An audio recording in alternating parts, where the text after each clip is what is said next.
I dub thee a nerdy knight of the round, Now I hear sworn myself defenders of all who oppress the nerd. Now, onto the round table. Listen to what they say, for their words will guide you.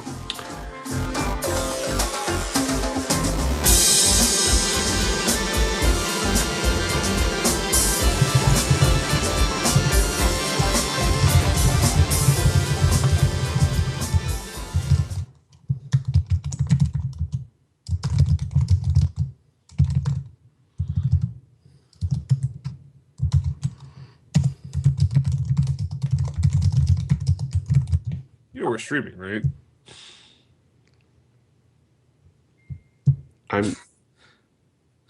What? The intro just played. Oh. Well, usually Or he played tells... like 12 seconds ago. Well, he usually tells me. It's another nerdy night as my roundtable joins me, Ben the Ridiculous Riddick, stuck in split-screen co-op mode without player 3, employing the god-awful practices of screen peeking, Sam Chen. Ben, look in that direction. It's a zombie. Damn it, Sam. Suck it, Ben. And that's it. No guest. And that's the show. Have a good night, guys. Wait, what are you doing? Oh, I'm just kidding. What are you doing?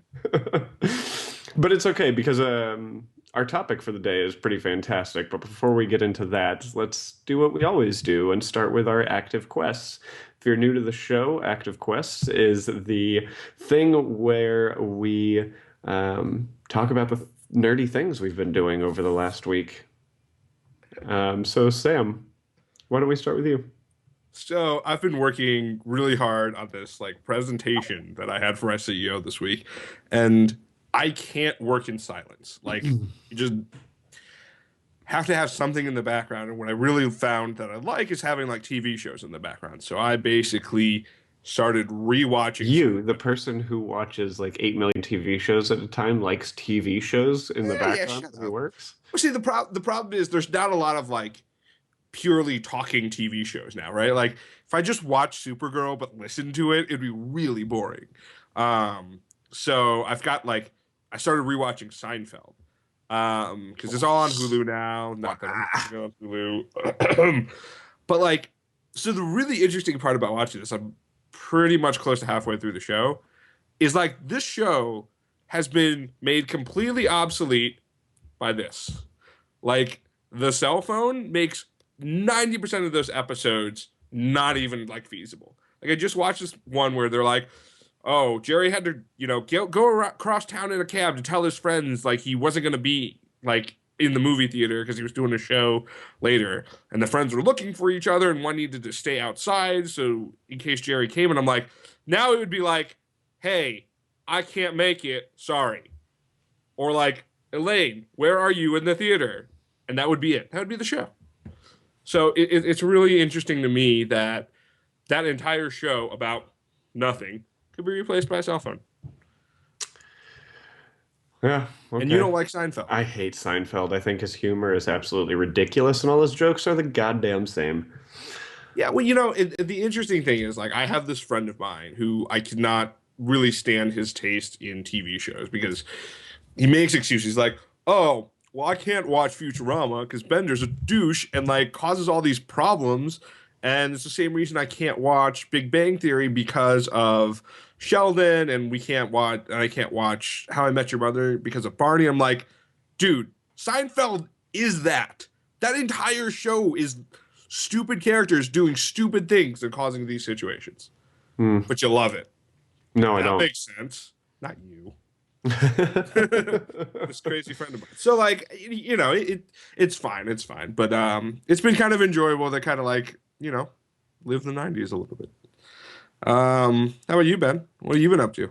Oh, I finally got into a card game, Sam. Oh yeah. And it was really intense. I had to play a lot of games to win these cards. And I just little children. Did you steal them from the children? I stole a couple of these from children.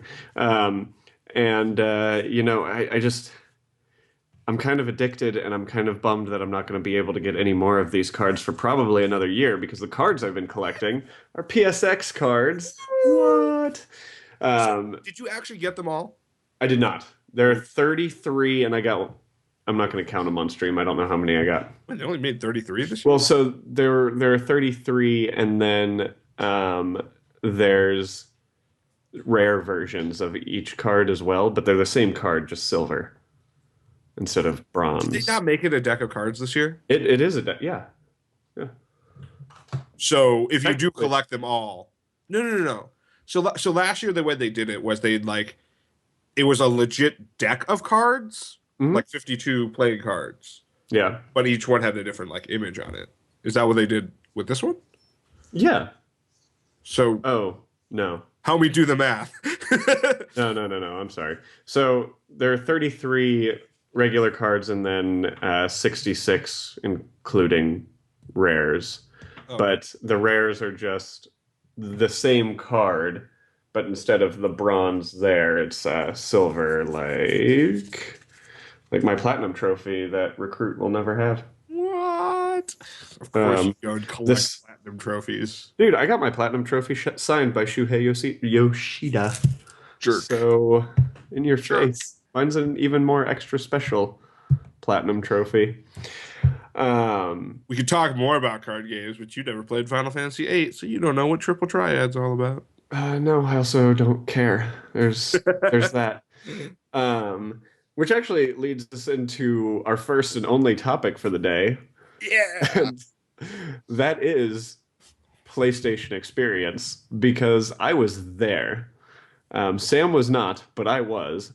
And I had a freaking blast. I don't know if you could tell that I was there. I've got this little hat here. Wait. I've got What does this. the back of your shirt say?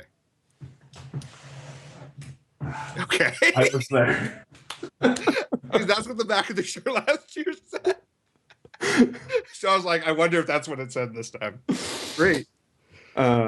So yeah, so I was there. It was a blast. I got there a lot earlier than I actually anticipated. And let me just say something. The way they set up the line to get into Moscone Center was not the most intelligent because, and here's my tip to you guys next year, they open Moscone Center the day before so you can go get your passes. Mhm. But if you don't get your pass the day before, you stand in a much shorter line to get into the convention center. And essentially you get to go in first, which I felt like this bad about because I got there and I'm starting to walk and the line is going. I walked to the end of the street, down a block around the building and started walking around. And then this lady was like, if you haven't gotten your passes yet, follow me. And I'm like, oh, okay. So I followed her and I was like 8 people from the front of the line. Yeah. And- I will tell you this. From my experience last year and my experience as a convention runner, this event is put on by people who have no idea how to run a convention. Just gonna put that out there. Yeah. Put it out there. It's okay. They're gamers. Yeah. They have no idea how to run a convention. I don't think it would have mattered. I think I would have still gotten into the keynote just fine because people that showed up like 3 hours after I did were still in the keynote, which was cool. This is the first keynote that I've actually sat in on, and the production value during the keynote was pretty phenomenal. I mean, Let me ask you, was there bass in the keynote? yes, there was bass in the keynote. Last year, that entire room, which was an echoey hall, had no bass. No bass. Ugh. Oh my god, it was miserable. No, there was bass.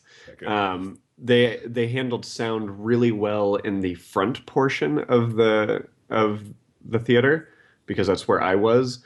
I did hear some people complaining, like when I went out to go get food. I did hear some people complaining that the sound was kind of choppy in the back, but I wasn't listening from those speakers, so I can't speak for that. And the really cool thing during the keynote is I was sitting next to the executive producer for Adult Swim games, which was really neat because I'm sitting there and they're just talking about their games that are going to be announced in like 45 minutes, and it was just it was really neat. Sneak peek. Yeah, Hashtag spoiler alert. essentially. And no, it's like I was sitting there and he was like, "You better not tweet about any of this." I'm like, You're like, well, I technically work for a news org. No. um, no, but it was a lot of fun. Uh, Sam, did you get a chance to watch any of the keynote? So I didn't, and part of it was actually going to ask you, be like, is it worth watching? Because I just Googled it and I realized they have like 11 hours of streaming from the first day of that event. Yep. So like the entire keynote's there and probably a bunch of like, whatever talks they had in that room. That's pretty ridiculous. That's a lot of content. Like They had so the cool thing was I'm sure they had it at 2014 PlayStation Experience as well, but they had a live cast stage with a bunch of yeah. like beanbag chairs set up, and you could sit, and they were doing constant things. And then there was a whole Twitch room where it's like you can walk by and you see all the media outlets kind of sitting down and playing on Twitch all of these games, and it was really quite neat to walk around, and I could definitely tell that there was loads and loads of content because they had people from PlayStation running around with essentially their Chopped off. their heads chopped off. Well, no, I mean they had their camera equipment and microphones and portable lights, and there was constant stuff. Like every time I went somewhere, there was either someone from PlayStation or IGN or GameSpot or somewhere just talking live on the show floor, which was really neat. And as far as the keynote, Sam, there is some great stuff in that keynote. And I think it would be worth watching at least the first part of it.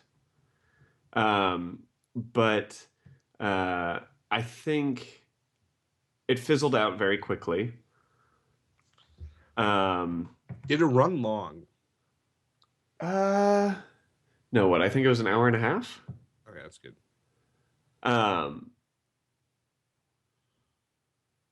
Oh, so I'm being told that it was 3 hours. But an hour and a half was the good part. No, I mean the beginning part was easily the best. But I honestly think that maybe watching the keynote and being there for it might be an incredibly different experience because so sitting down so the first thing that they show is Uncharted story.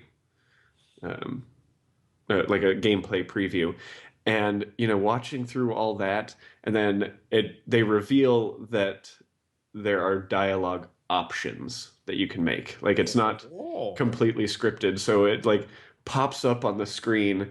You're talking to your brother and he's like, "So what have you been doing?" And there are three options that pop up on the screen, and it's like, well, I found El Dorado, or I found Shambhala, or I found the Pillar of Arams. And as soon as that prompt popped up, the entire theater just went insane. Like it was incredibly just awesome and really, really interesting to just be a part of for that. And then they did this really mean thing and said, "Well, so we started this keynote with Uncharted. Just wait until you see what else we have in it." And then there were two things that I was really excited about seeing in the keynote, and that was it. So after that, they had Final Fantasy VII in the keynote, which I do want to take a second to talk about Final Fantasy VII. Did you see the Final Fantasy VII like preview, Sam? And by a second, you mean like half an hour? Well, no. I saw the trailer. It looks fucking incredible. They are so much farther along in that game than I thought they were. Well, see, but that's the thing. Like they are so much further, but it's also in a sense that like there's so much more that I expected. I did not expect like legit voice acting work for it. Like I didn't. The original didn't have it. Like I wasn't expecting to do anything other than like click and like get through dialogue points with that.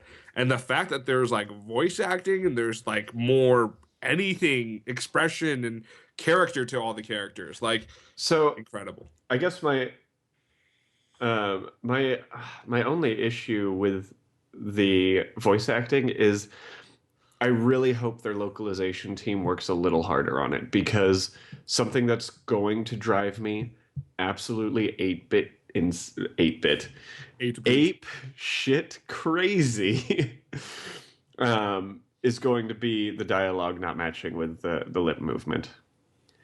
And I mean, obviously, like, because it was completely off. Obviously, Oh, okay. it is they're speaking in Japanese really, and English words are coming out. But anime does it, and they do it very well most of the time.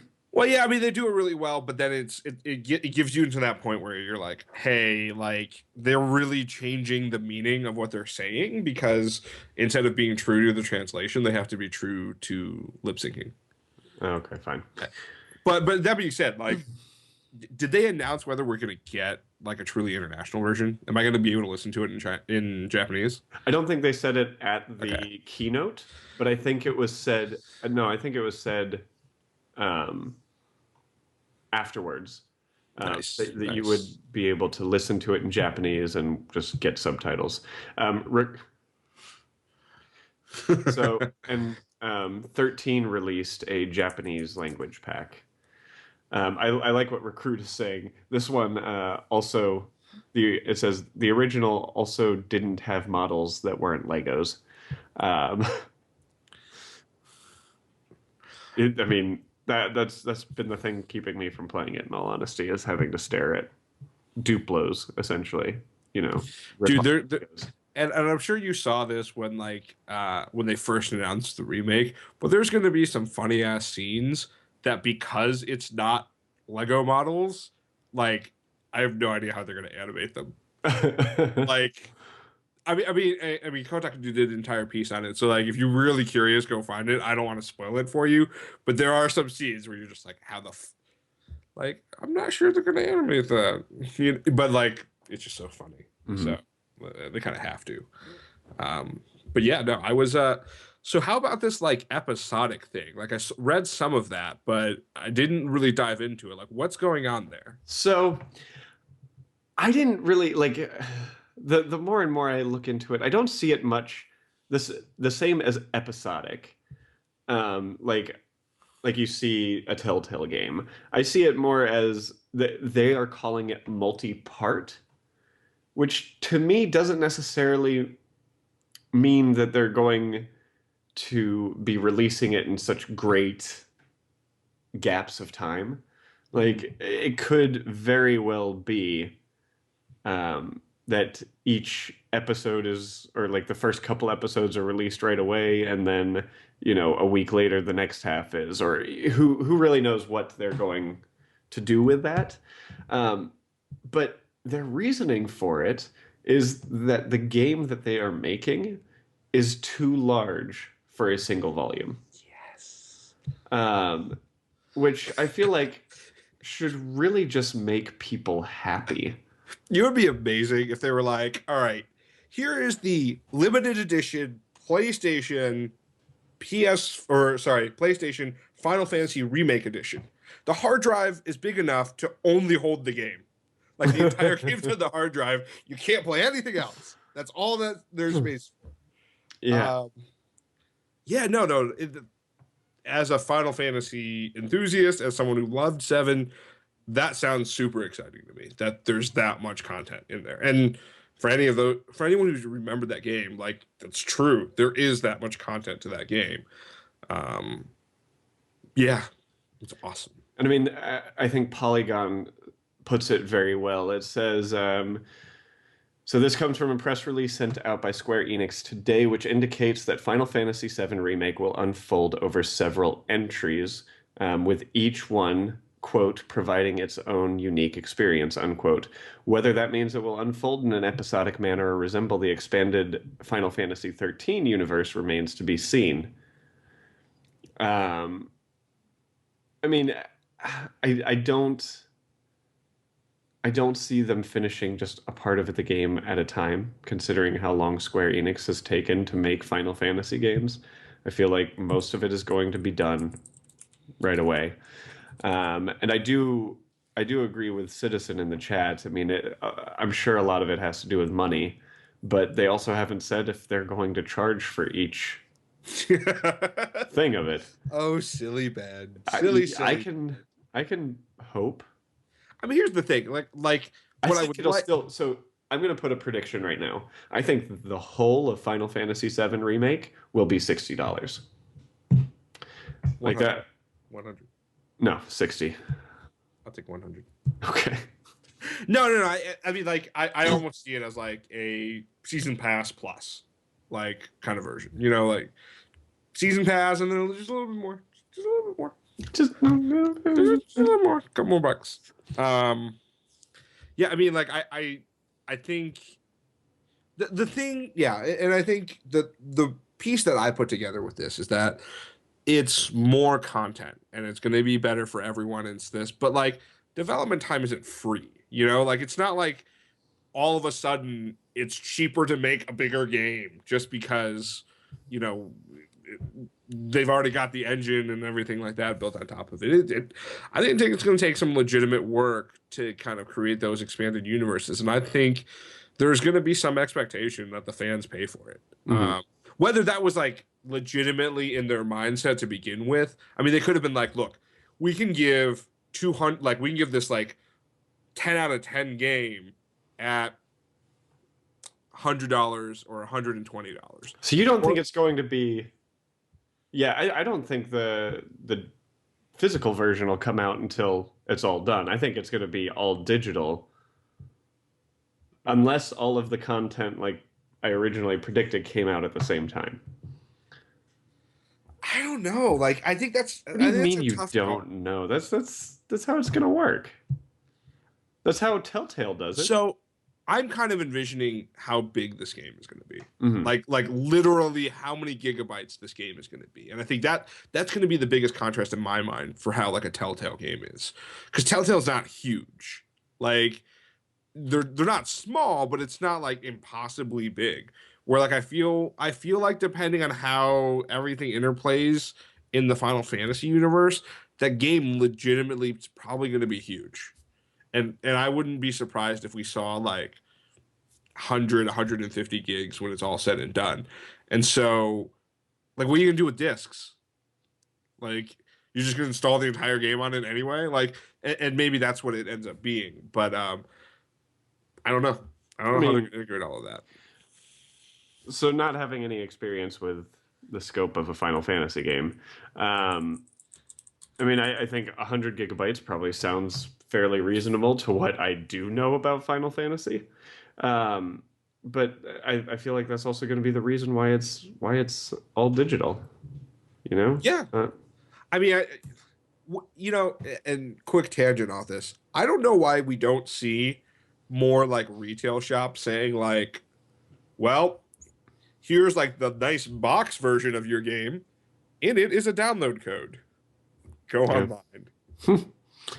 Um, yeah, we'll see. I don't know. So, okay, last prediction on Final Fantasy. Should we be writing these predictions down? That's what we have a producer for. Mike. Sorry, Mike.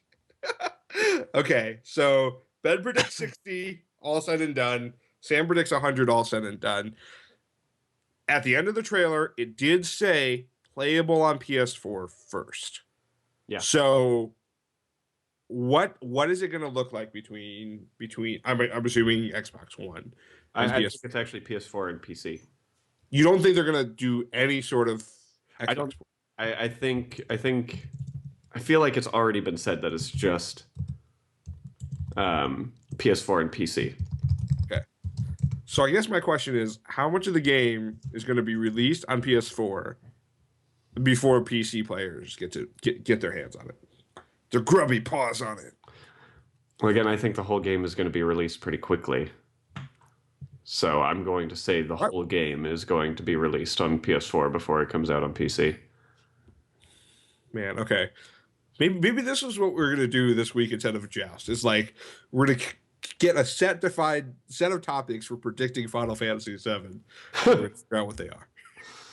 Because I wholly disagree with you, but I don't want to like hold up the show just because we're talking about Final Fantasy VII for 30 minutes. Yeah. I mean, it was a big thing at PlayStation Experience. I mean, there was no booth for it, but the announcement was huge. So Yeah. yeah. After the complete and utter trolling they did at PlayStation Experience 1. Oh, I feel like they tried to say, "Oh, and we're going to have some of it playable here," but instead they were like, "Oh, and this will make you even more excited. You'll be able to play Final Fantasy VII on PS4 as the PC remake right now." I was like, "Oh my God, they are not going to have this playable here because I might actually try it." And then they're like, "No, no, no, no, no, no, no." No, it's not.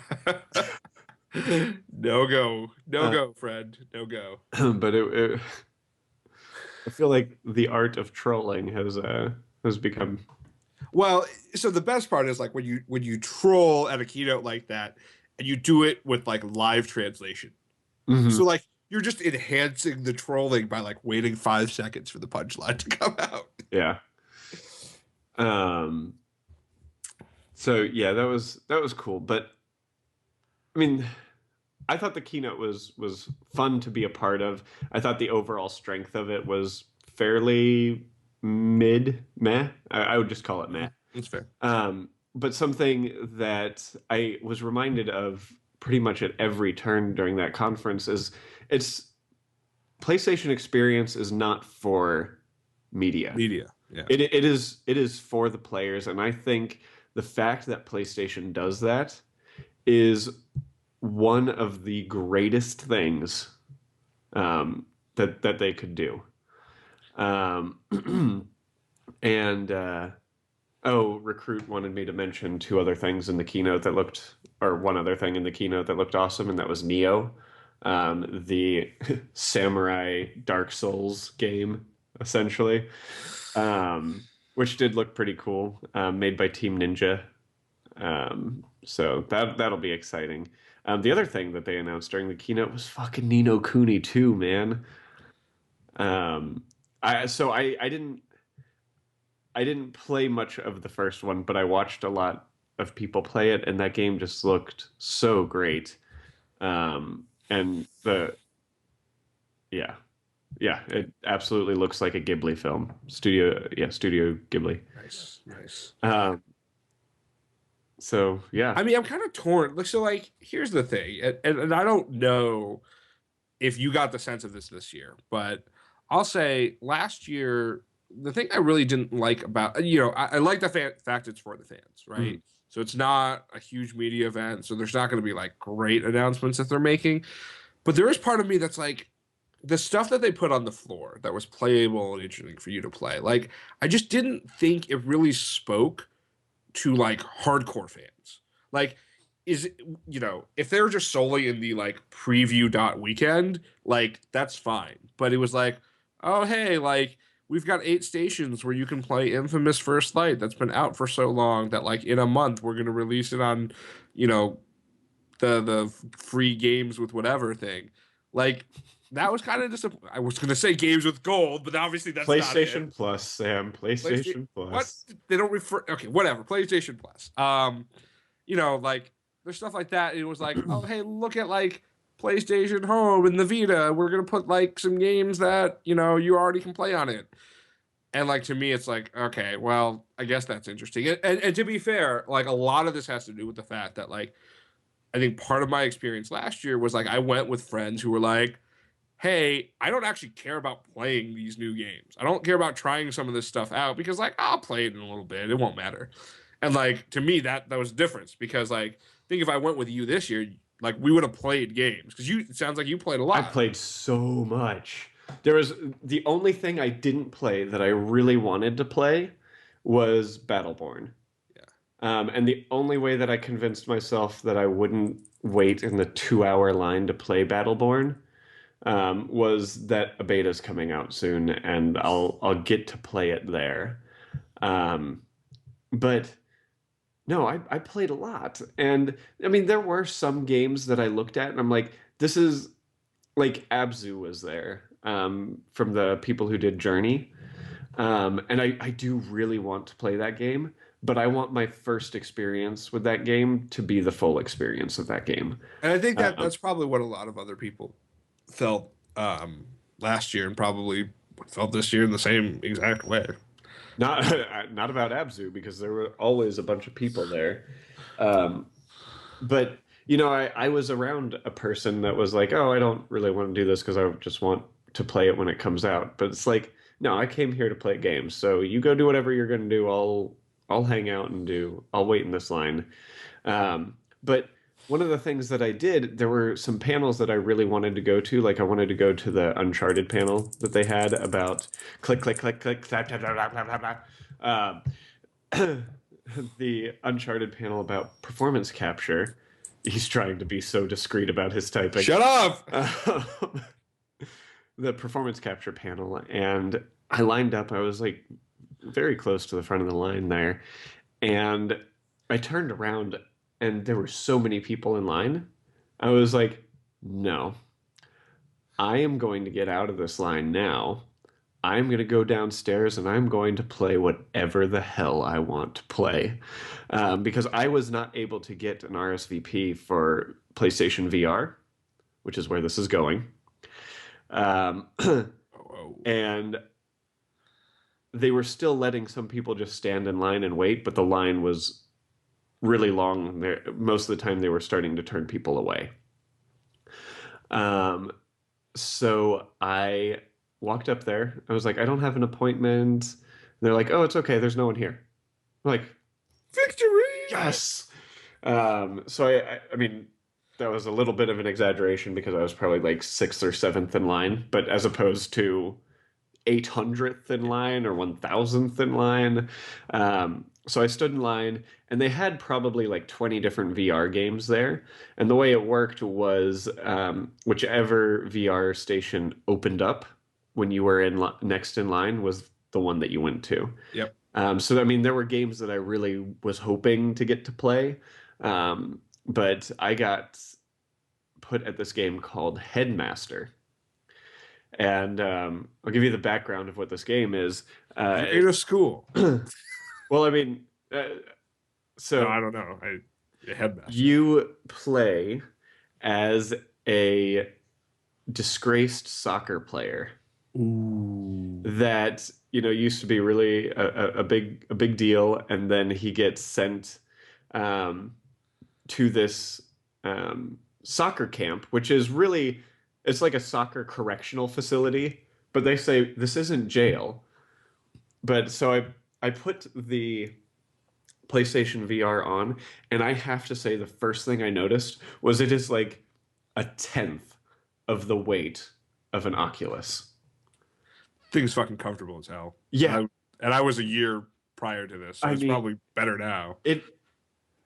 I didn't feel like I was going to break my neck moving this thing around. And it was so freaking great. And because it doesn't use an accelerometer in it or a gyroscope or anything like that, it uses the Move camera. I feel like that's probably what makes it a lot lighter, for one.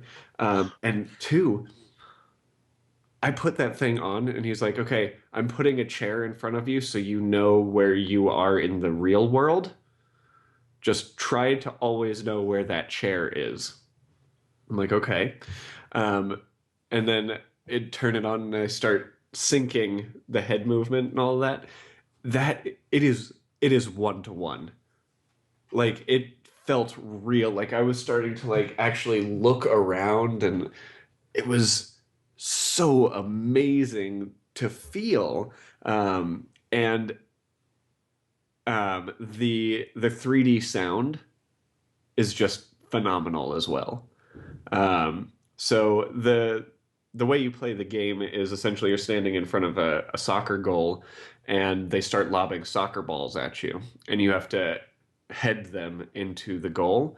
But it's kind of like an arcadey kind of thing. So there are like little tiles that you can hit that are worth different points, and there are some like really really silly things like, oh, if you hit this, your soccer ball turns into a giant beach ball, or your soccer ball turns into dynamite.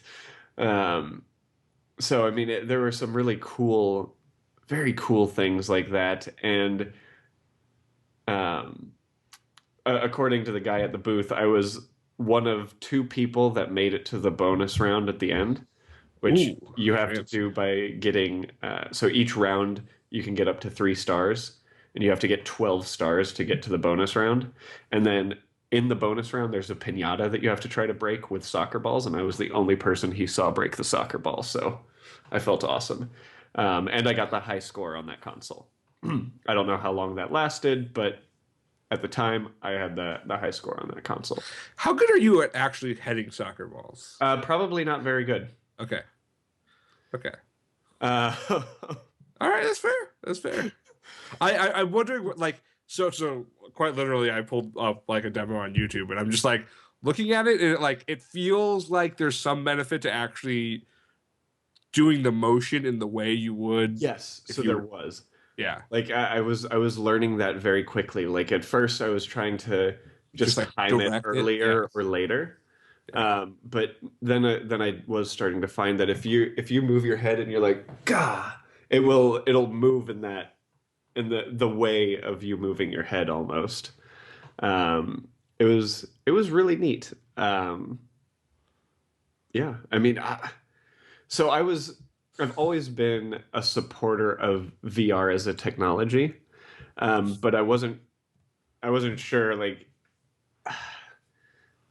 there's no way to say by seeing videos of it that it's going to be something for you. It is something you really need to go try, because as soon as I tried it out, I was completely sold. All right. So let me ask you, how good was the picture quality? It was really good. Okay. Like Okay. I had zero complaints about it. I Okay. mean, the game is a little cartoony. Okay. Because what I played last year, like the picture quality really disappointed me. Now that being said, I was playing like a bomb defusal game, so it could just have been that game sucked. Mhm. But that was one of my biggest concerns. I don't did it. They probably haven't posted the spec on the video on that game. Um, on Is it what like game? two, or not the game, but on the unit itself? They had a whole thing there that had specs like that on it. Let me see if I can pull it up. Uh, I'm just kidding. It's fine. You don't have a mechanical keyboard. um, no, but so the other thing that I saw was the actual Oculus itself. I should have sent Mike the pictures that I took of the unit. I'm sorry, not Oculus. Yeah. PlayStation VR. Um, the X Morpheus. Um, and so there's going to be this whole box that's about probably like a 8 by 4 or 5 box that you plug into your PS4 that you then plug into the VR. Sure. But it's not. It's very interesting. It has like the processing unit in there, but the big thing that it does that I was kind of surprised that you didn't need more. The big thing that thing does is set everything up for um, the 3D sound. Hmm. So it's not even it's not even powering the the video. It's setting up the 3D sound, and it actually kind of controls. The only part of the video that it does is it distinguishes between what shows on the TV screen for the live viewers and what plays in the Oculus screen. But according to, so I made friends with a guy there, and he was telling me that the GPU in the PS4 is really what's going to be powering the VR, which I just found kind of surprising. And I'm looking at the panel resolution. So there are two OLED screens, and it's 1080 Is it resolution. It's 960 by 1080 per eye, okay? There you go. and Okay. 1920 by 1080 all around. That makes sense. Yeah. Cool. I mean, that's the thing though. Like at the end of the day, I still I don't yeah. Soccer balls are great. Yeah. So Like while standing in the line, I was able to watch people playing the other ones.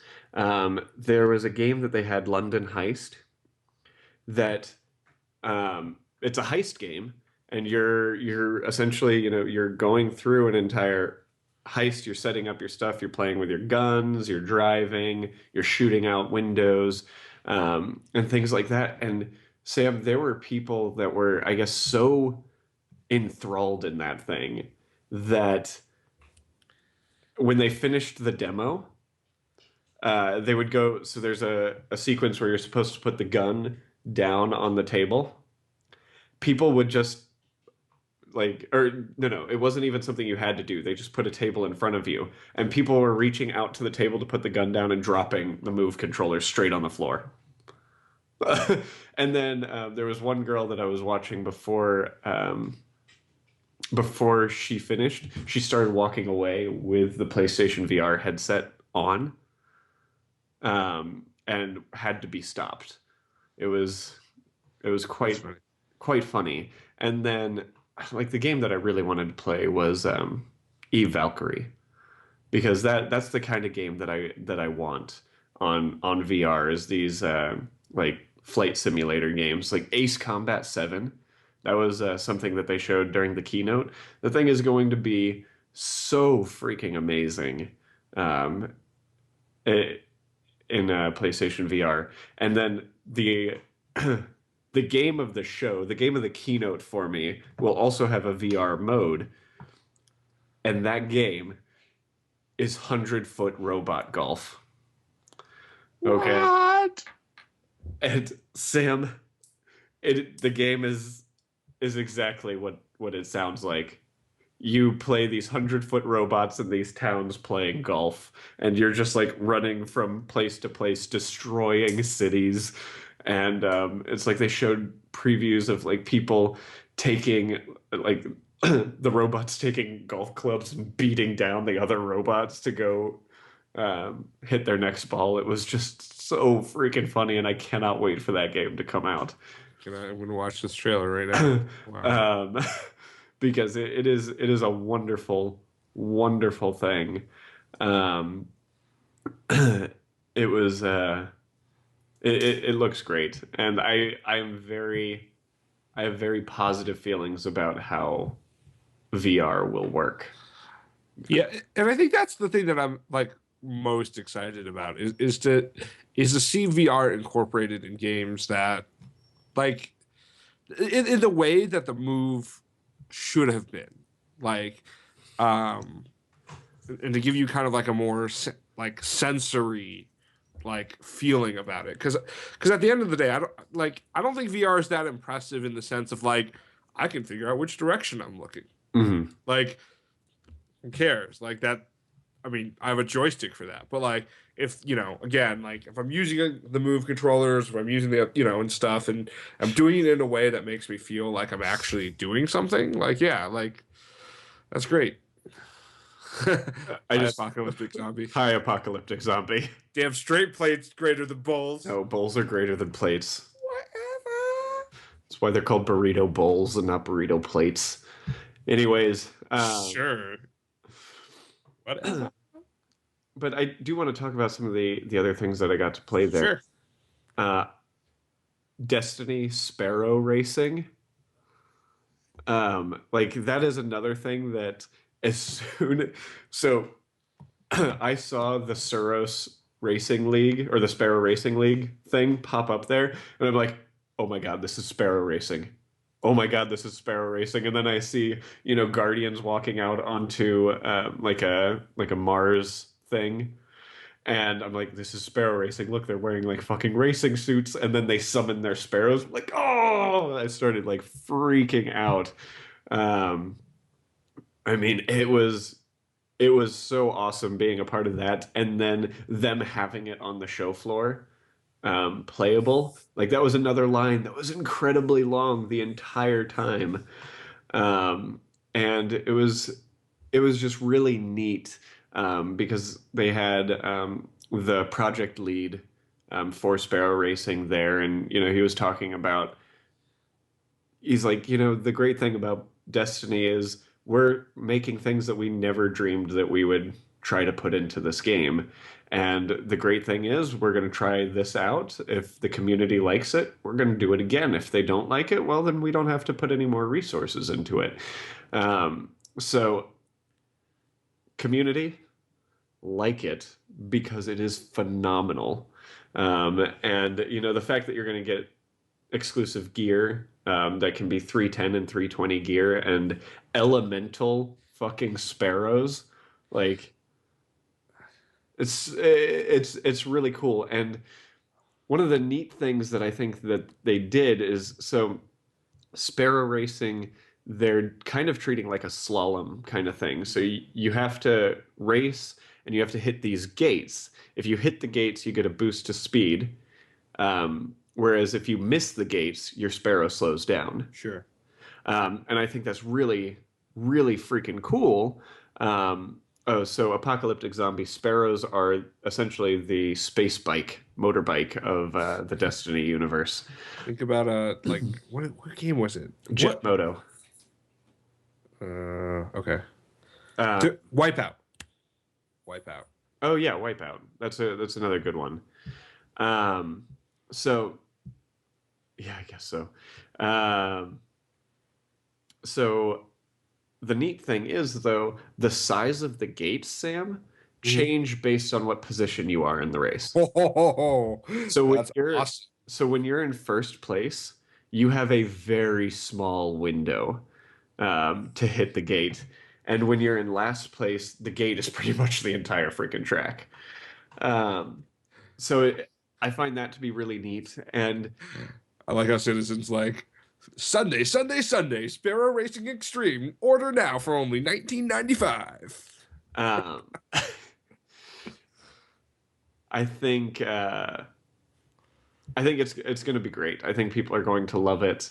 I went through Sparrow Racing multiple times trying to get first place so I could get that goddamn T-shirt, because I'm giving a T-shirt out to people who got first place, in each race. And Sam, the second time I went out, I was first place the entire game. There were Oh, 2 gates left, and I missed one.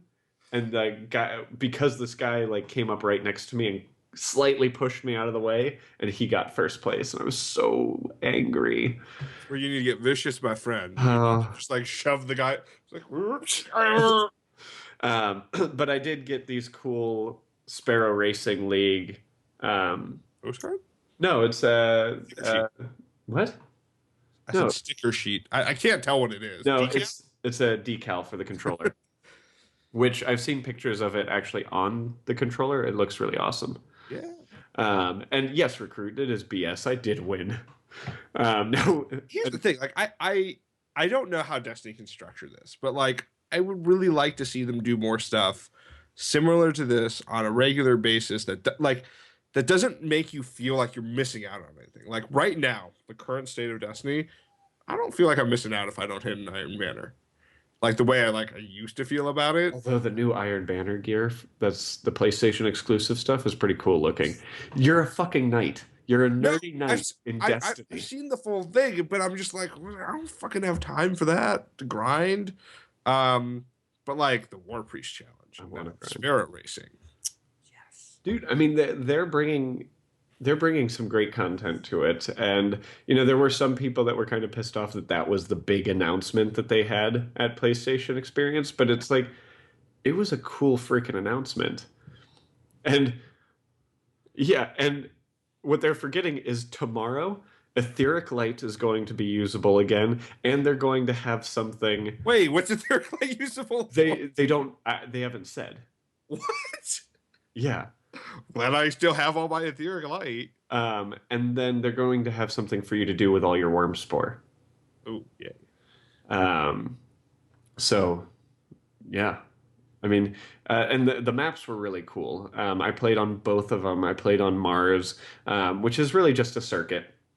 Um, Pretty neat, but not as cool as the Venus one, where you start at like essentially you start very high up, and the entire race you're just platforming down to the main planet surface. Nice. And then when you get down to the bottom, there's a teleporter or like So you're really bad at this game, is what you're telling me. Sorry. Sorry. Continue. Says the person who the first time we did the Taken King raid Yeah, couldn't yeah. make it through the.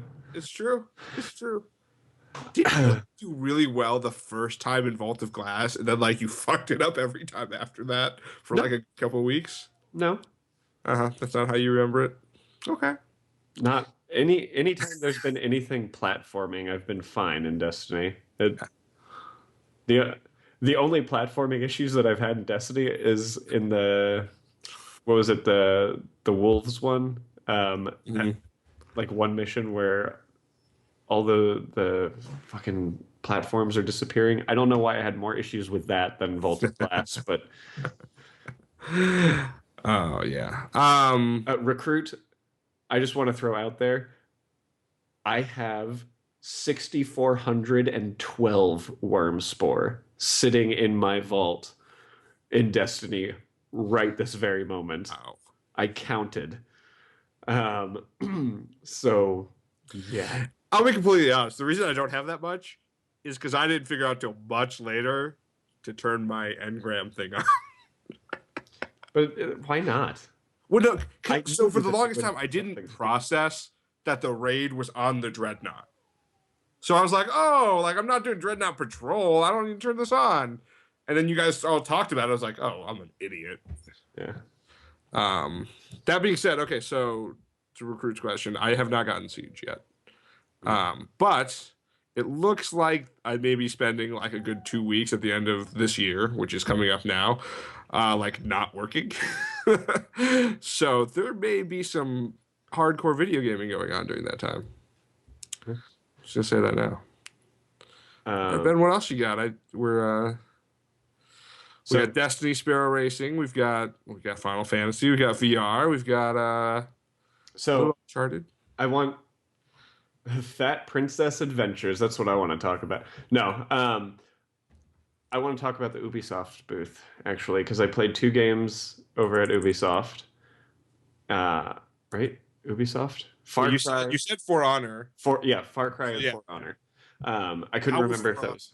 How was For Honor? So I wasn't sure how I would like For Honor, but it's fun. It's like it is a lot of fun. So many people, like when they announced at E3, were like, "Oh, this game's stupid." I'm like, "No, dude, that game looks like it could be fucking awesome if they get like the actual control schemes right. Like, it'd be great to play." And I mean, like I don't know that it's something that I will play a lot of, but it was fun to play when I was there. Um, but it's neat. There is a lot of things that you have to kind of pay attention to. Like you change your blocking and hitting stance, and it's very easy to do it, but it's like it's kind of difficult to get used to changing your blocking and your hitting because if you hit from the same place that they're trying to hit from, they're blocking from that position, and it's very complex. But the game mode they had was really neat. You're like leading this army to capture these 3 control points, and if you get to 1,000 points, the other team can no longer spawn unless they get you down below 1,000 points or they get their points higher. Interesting. So it was really neat. I didn't think I would get to play it, but the second day I got there early enough that I was literally the first person in line to play it, to the point where they're like, "Oh, you're actually going to have to stand in line a little longer until While we there are wait more for a couple people." of people. Yeah. I mean, yeah, I think that's the thing. Like, it speaks to me as the type of game where you need a certain level of complexity and like skill to play it to make it enjoyable. But as someone who likes to game, that's kind of what I want. I don't want everyone to like be able to go in and perfect it, but also I don't want the like StarCraft like level of perfection where like you play a really good player, you got no shot. So that sounds exciting. So how was Far Cry? Far Cry I had a freaking blast with. But I love Far Cry. I've played Far Cry since the first Far Cry. And this one had some neat mechanics, and I think part of what I loved about Far Cry is my experience with Far Cry. And that is so I got in line with this person that I had met at the conference, and she was one of the only people that wanted to play Far Cry, and I wanted to play Far Cry. So I'm like, oh, you know what? Why don't we let's go get in line, because she wasn't going to get in line, and not if she was the only person, she wasn't going to play it. So I was like, I'm going to play it. Stood in line. Only was there for about 10 minutes before we got to go play. And I start up the game, and the Ubisoft guy comes up behind me, and he's like, "So, have you ever played a Far Cry game before?" And I'm like, "Yes. Yes, I have." He's like, "Okay. Well, just let me know if you need any help, because there are a couple new mechanics in this one. But essentially, just explore the world and have fun. When you complete a certain mission, the demo will end, and that'll be that." I'm like, "Okay." So I get in the game, and the first thing I do is I open up the mini map, and I see, oh, look, there's an outpost here.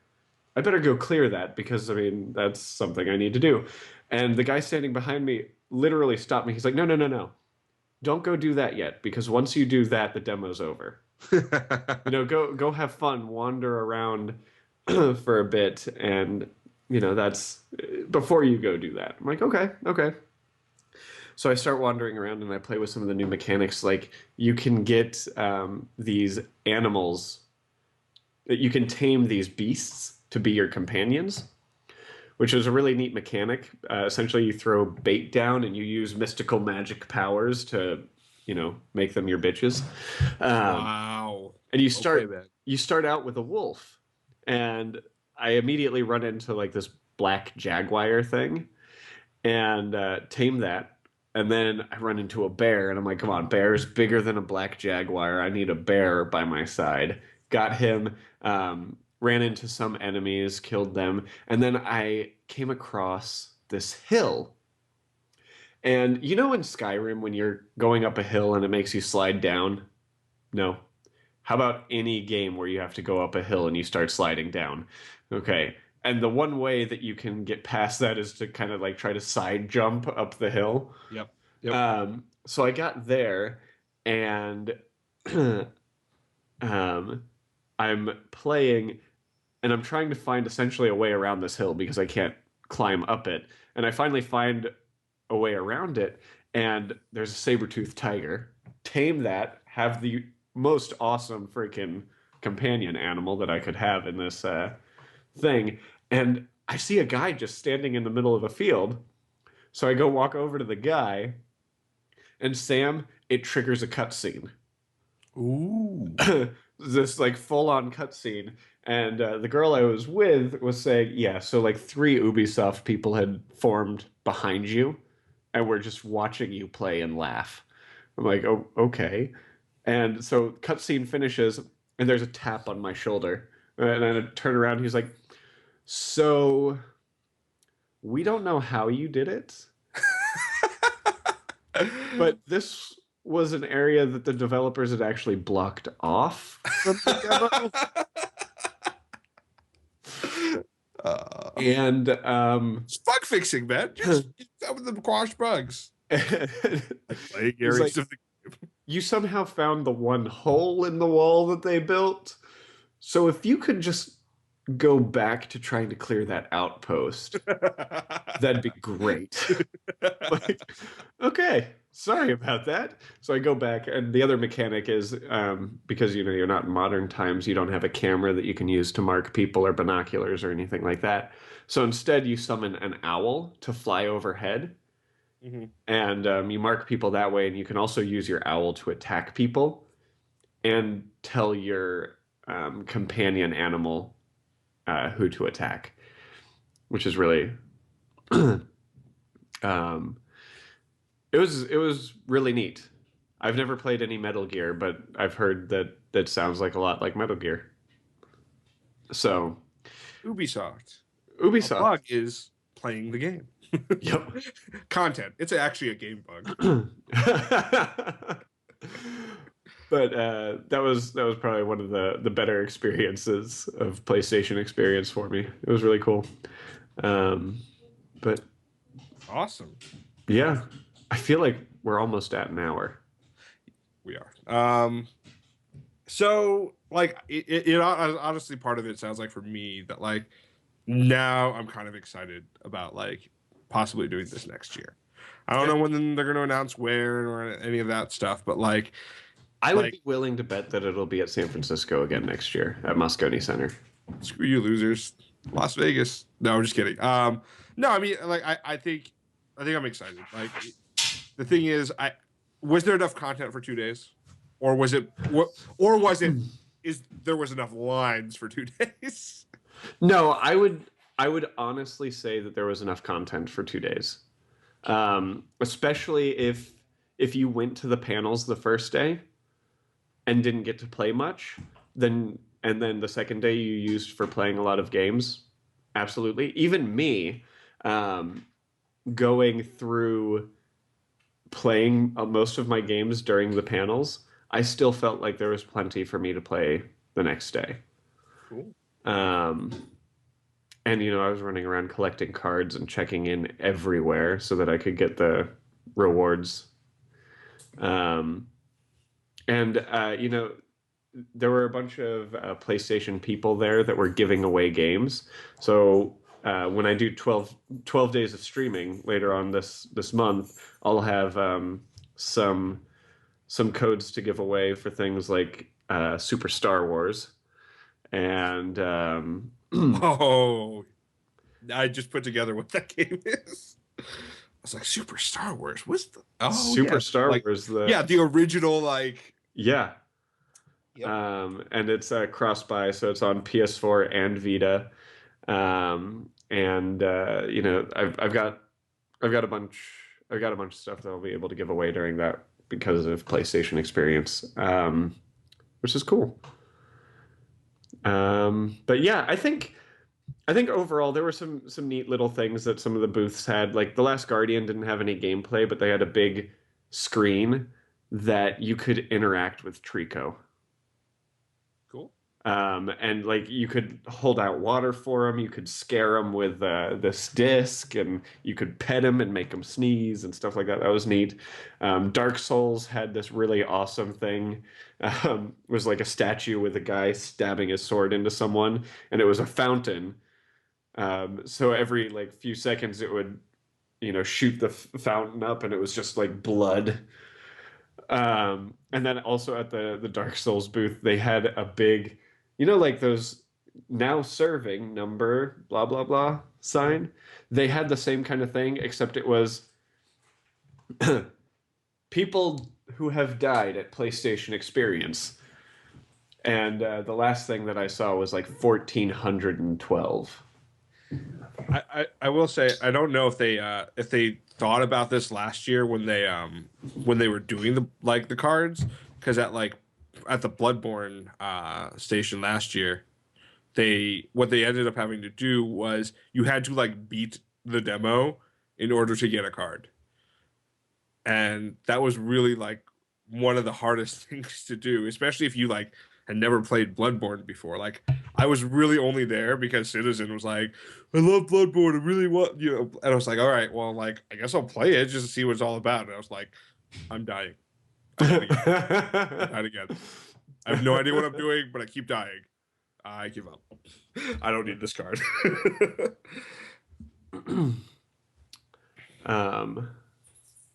No, and they had some cool cards that they were giving away. Like during Ratchet and Clank, they had their rare card that they were giving away if you could beat this boss without getting hit more than 3 times. Wow. Which there was a long line of people trying to do that. But it was cool. It was very cool. I still can't wait for Battleborn. There's so much coming out that's so good. Firewatch was awesome. Like that's going to be a great game. And you know, I really like what PlayStation is doing with PlayStation Experience. I feel like this has been an hour of me talking a lot. So I think this is a good place to kind of wrap up, unless you have other things you want to add, Sam. Nope. Okay. Be there next year. Yeah, we'll both be there next year. We need to both get those night beanies. Yeah. Oh, that'd be so cool. Let's do it, Sam. Represent. We're gonna do it. I'm down. And Mike will come too, and he'll bring a camera. Yes. Just record us doing everything. He won't play anything, but he'll record us. You're not allowed to play. You're not allowed to play. Guys, yeah, if it's on Nerdy Night's dime, that's perfectly fine, right? Guys, thank you so much for joining us. Remember, you can find us all over the internet. I don't have to do a guest thing, so I can just say you can find Sam pretty much everywhere on the internet as DJ Fluffkins, and I mean everywhere. Everywhere. Thank you, Ben. Oh, I am being told by the control room, Date Nights, the kind of couples Nerdy Nights Let's Play videos, is finishing up. He just told me, until dawn, tomorrow, at a time that he has not specified in my ear yet, 8 o'clock p.m. Eastern Standard Time, over at the YouTube Gaming Nerdy Nights channel. YouTube.com so good at this. /C/NKR Productions. You can watch that. It's going to be pretty awesome. And then you can follow me on Twitter. I am at BRidiculous, BRiddickulous. Make sure to catch me every Monday on this show at 7:30 Pacific Standard Time. We record live on Twitch. Next week, we are actually going to be using the Nerdy Nights Twitch channel. So if you don't already, go follow twitch.tv/nerdy_nights. Yes. No more of this ridiculousness. All nerds. So I will be still streaming all of my stuff from Ridiculous Rants, all of my personal stuff, and we'll just host it on the Nerdy Nights channel. So like 12 days of streaming will be still on this, but it'll also... It's not a team player. What? No, it's not that at all, Sam. Anyways, remember, we're live every Monday, 7:30 here. You can be a part of the show by participating in the chat. You can also find the show on our YouTube channel mentioned a little bit ago in split videos, topic by topic, except for this week because there was only one topic, over at Nerdy Nights. And of course, you can find us on iTunes and your podcast hosting service of choice, pretty much whatever you listen to podcasts to. You can follow Nerdy Nights on Twitter at nerdy_nights. And of course, for everything Nerdy Nights related, make sure to visit www.nkrn.org. Thanks again, everyone. It has been an excellent night, and I officially dub the Nerdy Nights of the round. Go out and defend the realm of the Nerdy Night. And until next week, remember, it's dangerous to go alone.